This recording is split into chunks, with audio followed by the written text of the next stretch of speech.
যে ভিউয়ার্স, আমার রংপুরের শিষ্য, রংপুরের পলাশবাড়ির শিষ্য। তো রংপুরের ভিতর যারা আছেন তারা ওনার কাছে যাবেন, উনি সমস্ত রকম কাজ করে দেবে। মোলামগাড়িহাট, জয়পুর, জয়পুর মোলামগাড়িহাট। তো ওখানে যাদের কবিরাজি করার দরকার এনার কাছে যাবেন, আল্লাহর রহমতে উনি সমস্ত কাজ করে দিবেন। আর সমস্ত শিক্ষা দীক্ষা, যে কোনো শিক্ষা দীক্ষা, যে কোনো সাধনা লাগুক ওনার কাছে যাবেন, আল্লাহর রহমতে উনি আপনাদেরকে দিয়ে দিবেন। আর ওনার জন্য দোয়া করবেন, আল্লাহর রহমতে আজ থেকে উনি কবিরাজি সব কিছু করবে। আল্লাহ যেন ওনাকে কবুল করে। আকাশ থেকে আজকে বৃষ্টি পড়তেছে, তো ভাইটা অনেক কষ্ট করছে, আল্লাহর রহমতে খুব কষ্ট, বহুত কষ্ট করলো। তো ভাই আপনার বাসার ঠিকানাটা বলে দেন। আর বাসা জয়পুরহাট, মোলামগাড়িহাট, বেলগাড়িয়া গ্রাম। তো সবাই ভালো থাকবেন, সুস্থ থাকবেন। যাই হোক, আমার মনে খুব কষ্ট হচ্ছে যেহেতু আজকে আকাশ থেকে বৃষ্টি পড়তেছে।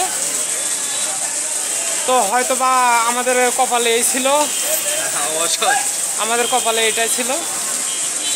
তো বাইরে প্রচুর বৃষ্টি হইতেছে। তো সবাই ভালো থাকবেন, সুস্থ থাকবেন। আসসালামু আলাইকুম।